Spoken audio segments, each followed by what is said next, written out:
afternoon, everybody. As per you know that we discuss and explain the chapter number 1 from civics, pol science, okay, power sharing. Some way of point we will be explained in previous meeting, and today the part of we will be discussed now. Okay, today is your chapters number 1 from civics, power sharing. Okay, आज का जो हमारा main topic है on this we will be discussion on वो है majority रायरिज्म, यानी इसका मतलब है कि मेजोरिटेरियनिज्म इन श्रीलंका के अंदर जितने भी मेजोरिटेरियनिज्म जो थी उसके बारे में यहाँ हम डिस्कस करेंगे कि कुछ अल्पसंख्यक जो थे उनकी मेजॉरिटी को लेकर के यहाँ कुछ क्वेश्चंस पुट हुए थे, तो यहाँ उस चीज़ को हम लोग जो है डिस्कस करेंगे। तो majoritarianism is a concept which it signifies a belief that the majority communities should be able to rule a country in which way the wants to be disregarding the wishes and the needs of the minority, यानी अल्पसंख्यक जो लोग थे उन्होंने अपने आप को signifies किया था। और सबसे बड़ी बात ये थी कि उन्होंने अपनी आवश्यकताओं को, अपनी एबिलिटीज़ को यहाँ जो विशेष के रूप में मांगी उसको प्राप्त करने के लिए कुछ मेजॉरिटेरियनिज्म जो है वो श्रीलंका के अंदर लिया गया था। Sri Lanka embraced as an independent countries in 1948। ये कहता है कि श्रीलंका जो है वो 1948 के अंदर जो है वो इंडिपेंडेंट कंट्री के रूप में सामने आई। The leaders of the Sinhala communities sought to secure, उसके बाद ये कहता है कि यहाँ का जो सिन्हल जो कम्युनिटीज़ जो थी उसने डोमिनेंस ऑफ गवर्नमेंट को वर्टल करके मेजॉरिटी के अंदर लेकर के आया। इसका रिजल्ट ये हुआ कि जो डेमोक्रेटिकल जो इलेक्टेड गवर्नमेंट है adopted a series of the majoritarianism measures to establish Sinhala supremacy. ये कहता है कि इसका सबसे बड़ा जो रिजल्ट था वो एक तो डेमोक्रेटिकल इलेक्टेड गवर्नमेंट हुई, यानी प्रजातांत्रिक सरकार जो है उसको चुना गया। यहाँ मेजॉरिटिज्म मेजर्स की एक सीरीज जो है उसको अडेप्ट किया गया, एस्टेब्लिश किया गया था सिन्हल सुप्रीमेंसीज को। ओके, और उसके साथ ही साथ यहाँ गवर्नमेंट जो थी वो मेजॉरिटी के ऊपर थी, ठीक है। और इसमें क्या हुआ था कि ओनली जितनी भी ऑफिशियल जो लैंग्वेजेस थी उसको डिसग्रेडिंग किया गया था तमिल के अंदर। उसके बाद the government follow the preferential politics that the favoured Sinhala applicants of university position and the government jobs. A new constitution stipulated that the state shall protect and the promote Buddhism। हमारी जो गवर्नमेंट थी वो उसने follow की गई थी प्रिफेंशन policies के माध्यम से दैट फेवर्ड था, उसने फेवर्ड किया था इस सिन्हल एप्लीकेंट्स जो थे जो universal of the position government job से रिलेटिव थी।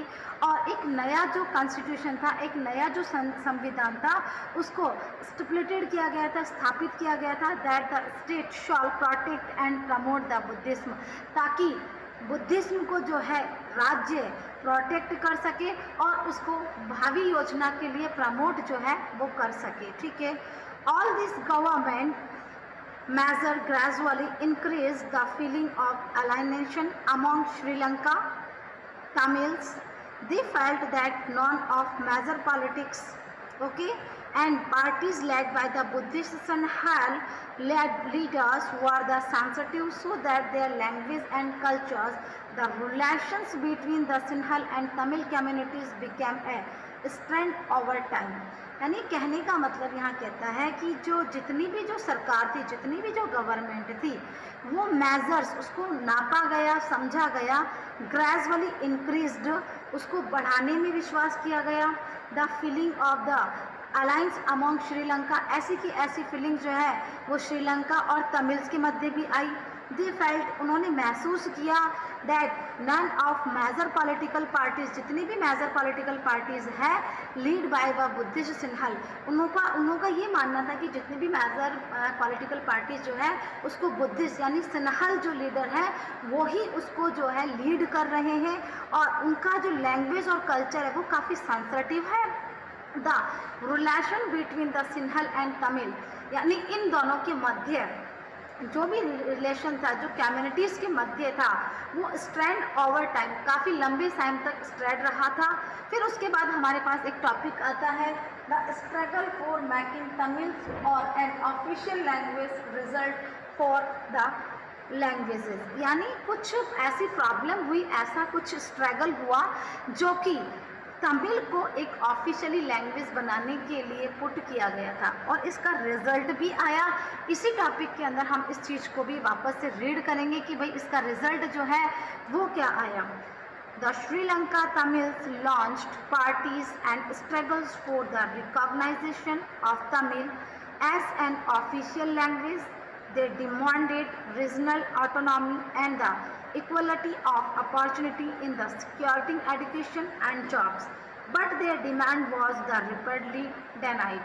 यानी श्रीलंका और तमिल, इन दोनों ने जो पार्टीज़ को लॉन्च किया था और जो संघर्ष किया था उसके recognisation of Tamil and official languages के लिए, यानी तमिल को एक ऑफिशियली सरकारी जो लैंग्वेजेस बनाने के लिए जो स्ट्रगल किया गया था, उसमें उन्होंने डिमांड की थी कि जो भी अपॉर्चुनिटी, जो भी सिक्योरिटी, चाहे वो एजुकेशन के अंदर हो, चाहे वो जॉब के अंदर हो, उस सब के अंदर इनको जो है सिक्योरिटी मिले, इनको अपॉर्चुनिटीज़ मिले, इनको अवसर मिले, but their demand was the repeatedly डेनाइड। लेकिन बार बार इनकी जो डिमांड है वो पूरी हो ही नहीं पाती थी।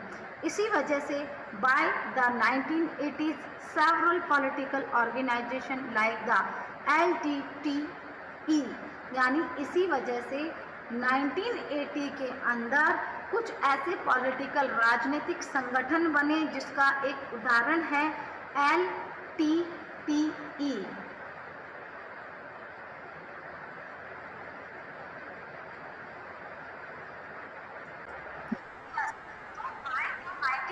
सेवरल जो पॉलिटिकल ऑर्गेनाइजेशन थे उसमें LTTE इसका सबसे बड़ा एग्जाम्पल था जो कि अस्तित्व में आया, जिसका फुल फॉर्म था लिबरेशन टाइगर्स ऑफ तमिल एलएम्स। ये फॉर्म्ड की गई थी, इसमें डिमांड किया गया था एन इंडिपेंडेंट तमिल एलन, यानी तमिल को स्वतंत्र राज्य के रूप में घोषित करने के लिए इसमें जो है डिमांड की गई थी। और in the northern and eastern part of Sri Lanka, ध्यान से सुन लीजिए, 1980 the several political organisation like LTTE were formed and demanding an independent Tamil LMs in northern and eastern part of Sri Lanka. Sri Lanka के नॉर्थन और ईस्टर्न पार्ट के अंदर तमिल का जो राज्य आ रहे हैं, तमिल से रिलेटिव जो राज्य आ रहे हैं, उनको स्वतंत्र घोषित करने की मांग यहाँ की गई थी। And the conflicts between the two communities turned into the wide spread conflict, it soon turned into civil war. अब ये जो कॉन्फ्लिक्ट थी वो इन दोनों के मध्य, उनकी कम्युनिटीज़ के मामले, उनके बीच में विस्परिंग होती रही, यानी उनके बीच में कानाफूसी, फुसफुसाहट सी ऐसी कॉन्फ्लिक्ट चलती रही और वो शीघ्र ही एक सिविल वॉर के अंदर इंक्लूड हो गई। फिर इसका नेक्स्ट टॉपिक इसी के अंदर the struggle for the making Tamil as official language के अंदर आता है रिजल्ट ऑफ स्ट्रगल। अब यहाँ पर जो है सिविल वार स्टार्ट हो गया। अब बताइए कि इसका रिजल्ट क्या रहा, जो भी इन्होंने संघर्ष किया उसका क्या रिजल्ट रहा। The civil war resulted in the killing of thousands of people of both communities, यानी दोनों कम्युनिटीज से रिलेटेड जो काफ़ी number of people, thousands of people जो हैं वो मारे गए। The civil war also caused the terrible stake back to the social culture and economic, और इस वार का बहुत ही भयावह जो असर है वो सामाजिक, सांस्कृतिक और वाणिज्यिक तीनों ही अफेयर्स के अंदर काफ़ी पड़ा। लोगों की जो लाइफ है उस पर काफ़ी इफेक्ट आया। Many families were forced to leave the country as refugee and lots of people lost their livelihood. बहुत सारे ऐसे लोग जो हैं, फैमिलीज जो हैं वो उन पर फोर्स्ड होने लगी अपनी कंट्रीज़ को छोड़ने के लिए as a refugee, as a शरणार्थी के रूप में अपनी कंट्रीज़ को छोड़ने के लिए लगे, वो रिफ्यूज्ड होने लगी, of the people loss their livelihood, और लोग बागों की जीविका जो है वो वहाँ से छूट गई। ठीक है, फिर हमारा आता है इसी के अंदर नीड ऑफ पावर शेयरिंग। हमको पावर शेयरिंग जो है उसका क्यों आवश्यकता होती है? अगर हम जनरल थिंग्स में अगर हम कहते हैं तो जितने भी डिफरेंट सेट्स ऑफ रीजंस होते हैं वो अलग अलग रिफ्लेक्ट करते हैं पावर शेयरिंग के लिए। उसमें क्या होता है, पावर शेयरिंग जो होती है वो अगर पॉलिटिकल वे में ले तो एडमिनिस्ट्रेशन को प्रॉपर वे पे चलाने के लिए, मोनार्ची सिस्टम लागू ना हो जाए, तानाशाही ना हो जाए, इसलिए पावर शेयरिंग जो है उसकी आवश्यकता होती है। लेकिन यहाँ जो है कुछ कारण बताया था पावर शेयरिंग का, वो था prudential, the first set of reason. Prudential का मतलब यहाँ होता है जो भी बुद्धिमान जो व्यक्ति हैं, जो अपने बुद्धि के आधार पर जो है लोगों पर अपना कब्जा ना जमा ले, तो ये एक सेट ऑफ रीजन था इसके अंदर। It stress that power sharing will bring out better outcomes. Power sharing is good because it helps to reduce the possibility of conflict between social groups, since social conflict often leads to violence and political instability. यानी किसी प्रकार की हिंसा ना हो, एक व्यक्ति जो शक्तिशाली है वो दूसरों पर हावी ना हो, पॉलिटिकल इंस्टेबिलिटी को लेकर के।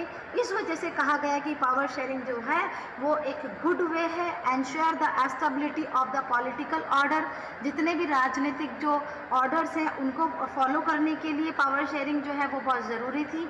अपार्टली imposing the will of majority community over others may look like the attractive option. ये पावर शेयरिंग जो था टोटल अच्छा प्रशासन के लिए एक बहुत ही अच्छा और अट्रैक्टिव ऑप्शन था यहाँ पर। उसके बाद में सेकंड आता है इसका नीड ऑफ शेयर के अंदर मॉरल। ये सेकंड सेट ऑफ रीज़न था किसके लिए, नीड ऑफ पावर शेयरिंग के लिए। इसमें क्या था कि बहुत ही very act of power sharing is valuable, यानी यहाँ पर कहते हैं कि पावर शेयरिंग जो है बहुत ही वैल्यूएबल एक्ट है। Power sharing is the very spirit of democracy. Democracy के लिए काफ़ी स्पिरिट है, काफ़ी ज़रूरतमंद है, उसकी आत्मा है, उसके लिए आवश्यकता है उसकी। People have a right to the consulted on how they are govern, और लोगों को यहाँ अधिकार होना चाहिए कि वो किस प्रकार से गवर्न हो सके, कैसी सरकार जो है वो यहाँ पर आ सके। Is one of where citizen through the participation can the acquire and stake in. हाँ, यहाँ का जितना भी लेगिमेंट जो थी गवर्नमेंट की, is one where citizen through the participate can acquire stake in system, यानी यहाँ के सिस्टम के अंदर व्यक्ति जो है वो एंटायर हो सके, उसको समझ सके। इसीलिए पावर शेयरिंग जो है वो बहुत ही इम्पॉर्टेंट अफेयर्स था। फिर आता है फॉर्म्स ऑफ पावर शेयरिंग, यानी हमारी जो पावर शेयरिंग है उसकी क्या क्या फॉर्म है। ठीक है, तो इन अ डेमोक्रेसी, अगर हम प्रजातांत्रिक उसमें अगर हम बात करते हैं तो peoples are sources of all political power, यानी पीपल जो है वो सबसे बड़ा स्रोत है यहाँ पॉलिटिकल पावर्स का। And people real themself through the institution of the self government, यहाँ लोग जो है अपने लिए सेल्फ गवर्नमेंट जो है उसको कंस्ट्रक्ट करते हैं।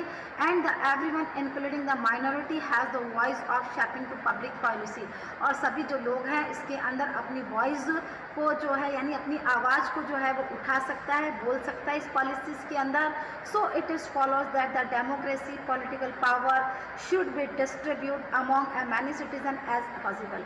जितना संभव होता है हमारी राजनीति को, यहाँ की शक्तियों को नागरिकों के द्वारा नागरिकों में बांटी जा सकती है। वो इस हमारी जो पॉलिटिकल जो डेमोक्रेसी है उसके अंदर वो बोल सकती है, अपने व्यू को रख सकती है। और अगर हम मॉडर्न डेमोक्रेसी में जाते हैं तो power sharing arrangement can take many forms such as, तो हमारे यहाँ पर बहुत सारे ऐसे वे हैं जिसके माध्यम से डेमोक्रेसी की जो पावर है वो शेयरिंग की जाती है, जिसके अंदर आता है हॉरिजॉन्टल डिस्ट्रीब्यूशन ऑफ पावर। किस प्रकार से डिस्ट्रीब्यूशन जो है वो हॉरिजेंटल वे पे लिया जाता है, तो पावर जो है उसको शेयर्ड किया जाता है among different organs of government, यानी अलग अलग भाग उसके अंगों के रूप में गवर्नमेंट को जो है शेयर्ड किया जाता है, and such as the legislature, executive and judiciary. इसको मैंने प्रीवियसली बताया था, हमारी डेमोक्रेसी जो है उसके 3 फैक्टर्स थे, जिसमें लेजिस्लेटिव, एग्जीक्यूटिव और जुडिशरी। अगर हम इसके संघीय ढांचे को लेते हैं तो सेंट्रल गवर्नमेंट, लिसन में, स्टेट गवर्नमेंट और एक आती है लोकल सेल्फ गवर्नमेंट जिसको पंचायती राज, जो कि 3 टायर्स। तो हमारे यहाँ की जो गवर्नमेंट है वो 3 टायर्स होती हैं, उसमें सेंट्रल, स्टेट और पंचायती राज, जो कि विलेज से रिलेटिव जितना भी हमारा पॉलिटिकल सिस्टम होता है उसको फॉलो की जाती है। और सभी जगह गवर्नमेंट के 3 जो सच एज द ऑर्गन्स होते हैं वो लेजिस्लेचर, एग्जीक्यूटिव और जुडिशरी, ठीक है। विधानमंडल, कार्यपालिका और न्यायपालिका, ये तीनों मिलकर के ये जो अरेंजमेंट है ये कहलाता है हॉरिजॉन्टल डिस्ट्रीब्यूशन। अगर हम कहते हैं कि व्हाट इज हॉरिजॉन्टल डिस्ट्रीब्यूशन, तो यहाँ हमारा एक्सप्लेनेशन जाता है कि power is shared among different organs of government such as the legislature, executive, judiciary. This arrangement is called horizontal distribution. I hope कि जो मैंने अभी हॉरिजॉन्टल डिस्ट्रीब्यूशन पढ़ाया वो उसका कंसेप्ट क्लियर हो गया होगा। अब जब हम इसको हॉरिजॉन्टल डिस्ट्रीब्यूशन कहते हैं of power, because it allows to different organs of government place at same level and the exercise different power. अब ये जो यहाँ जो पावर शेयरिंग की जो बात की जाती है, तो इन अलग अलग लेवल पर इनको अलग अलग रूप से अलग अलग प्रकार की जो पावर है वो दे दी जाती है। व्यवस्थापिका सारे व्यवस्था को देखता है, कार्यपालिका अपने कार्य को देखती है और न्यायपालिका अपने वे को। तो इन तीनों के अंदर अपने अपने सेम लेवल के ऊपर यहाँ पर इनको पावर शेयरिंग की जाती है, और इस पावर के साथ वो अलग अलग डिफरेंट टाइप की जो एक्सरसाइज है उसको, यानी एक्सरसाइज का मतलब यहाँ काम है, उस काम को ये जो है पूरा करते हैं, ठीक है। Such as separation of power, अगर हम सेपरेशन और पावर को एंश्योर करते हैं that the none of organs can exercise unlimited power, तो अगर हम इन ऑर्गन्स को अगर हम देखते हैं, इसका सेपरेशन अगर अलग अलग करते हैं तो कहते हैं कि इन लोगों के पास में अनलिमिटेड पावर है। आ रही है बात समझ में? सेपरेशन करके अगर हम देखते हैं तो इनके पास में लॉट्स ऑफ पावर है, और ईच ऑर्गन्स जो है वो चेक्स द अदर, और प्रत्येक ऑर्गन जो है वो एक दूसरे के वर्क को, एक दूसरे की पावर को चेक करते रहते हैं, उनका निरीक्षण करते रहते हैं। And this result is a balance of power among the various institution, और यही एक बैलेंस है जो जितने भी इंस्टीट्यूशन है उसके अंदर हमारे पावर जो है उसको शेयर करता है। अगर हम इसका एक एग्जांपल लेते हैं तो जज are appointed by the executive. Ma'am, yes, I have a doubt. वो टू बी क्लियर नाउ कि पावर जो है वो अपने अपने सेपरेशन पर, यानी एग्जीक्यूटिव, लेजिस्लेटिव और जुडिशरी, अगर हम तीनों के पावर को अलग अलग सेपरेशन में देखें तो इनके सेपरेशन के बाद सेपरेशन पर भी देखने पर हमको लगता है कि इनको बहुत सारी शक्तियां जो है वो डेमोक्रेसी के अंदर बाय द गवर्नमेंट जो है वो प्रोवाइड की जाती है। अब इसका एक एग्जाम्पल लेते हैं, द जज are appointed by the executive. बिल्कुल सही है, कार्यपालिका के द्वारा जो है इनको अपॉइंट किया जाता है, but they can check of the functioning of executive. देखिए कितना अच्छी बात कही है। एग्जीक्यूटिव जो होती है वो जज, यानी जुडिशरी में जो जजमेंट देता है, जज जो है उसको अपॉइंट करता है, और जज जो है वो चेक करता है फंक्शन ऑफ एग्जीक्यूटिव। तो दोनों ने कहीं ना कहीं इंटरजेक्शन किया अपने अपनी शक्तियों के आधार पर, ठीक है। और law made by the legislature, और लेजिस्लेचर्स के माध्यम से उसने, यानी हमारे जो विधान अपन क्या कहते हैं, लेजिस्लेचर जो है उसके अंतर्गत इसने अपना जो कानून है उसको क्रिएट किया। This arrangement is called a system of checks and balance. ये जो सिस्टम है, इस एग्जाम्पल को मैं वापस रिपीट करूंगी, ये जो सिस्टम है वो क्या कहलाता है, arrangement of checks and balance.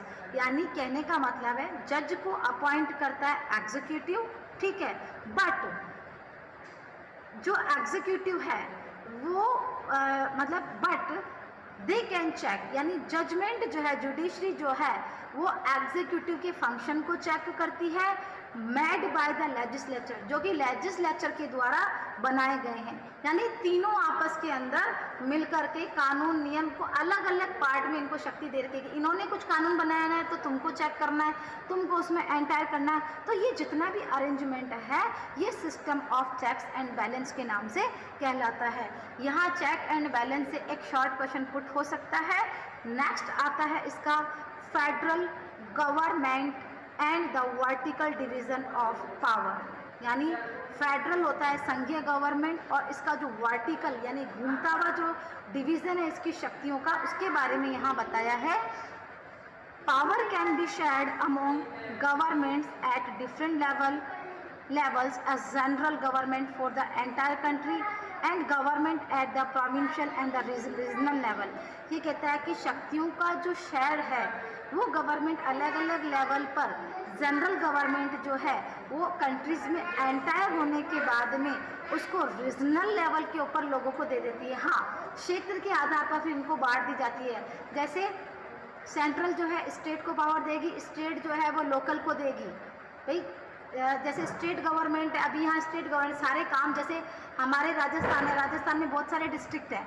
अब सारे डिस्ट्रिक्ट के अंदर सेल्फ गवर्नमेंट भी होती है ताकि वो सेल्फ गवर्नमेंट उसमें अपनी आई साइट रखती है। उसके बाद वो सारा जो रिपोर्ट होता है वो फिर स्टेट को भेजती है। तो ये जो सारा लेवल होते हैं उसमें प्रोविंशियल रीजनल के आधार पर इनको दे दिया जाता है। Such general government for the entire country is usually called federal government, यानी सच जितने भी ये जनरल गवर्नमेंट जो होते हैं जो कंट्री में एंटायर होने के बाद में यूजुअली पावर को शेयरिंग करते हैं, ये कहलाती हैं फेडरल गवर्नमेंट यानी संघीय सरकार। उसी में सेकंड हमारा आता है कम्युनिटी गवर्नमेंट। पावर में also be shared among different social group. जब सामाजिक यानी सोशल ग्रुप जो होते हैं, ठीक है, हमारे जो सामाजिक जो समुदाय होते हैं उनमें जब अलग अलग पावर को शेयर किया जाता है, सच एज रिलीजियस, चाहे वो धार्मिक हो, चाहे वो इनलिजियस ग्रुप हो, चाहे वो कम्युनिटी ऑफ गवर्नमेंट हो, इस प्रकार भी इनको छोटी मोटी जो पावर है उनको शेयर किया जाता है। इसका अगर हम एग्जाम्पल लेते हैं तो बेल्जियम जो है इसका सबसे बड़ा एग्जाम्पल है। यहाँ सोशल ग्रुप्स को भी जो है वो छोटे मोटे अधिकार जो है पावर शेयरिंग के माध्यम से दिया जाता है। अब इसके अंदर केवल 2 पॉइंट्स जो हैं वो रह गए हैं क्योंकि मेरी 9th क्लास स्टार्ट होने वाली है, उसको डाउट क्लास के साथ में मैं कंप्लीट कर दूंगी। सो आई होप जितना हमने पढ़ा है उस पर आपने कंसंट्रेट किया होगा। And now we will be going to end your meeting. Okay, thank you बेटा।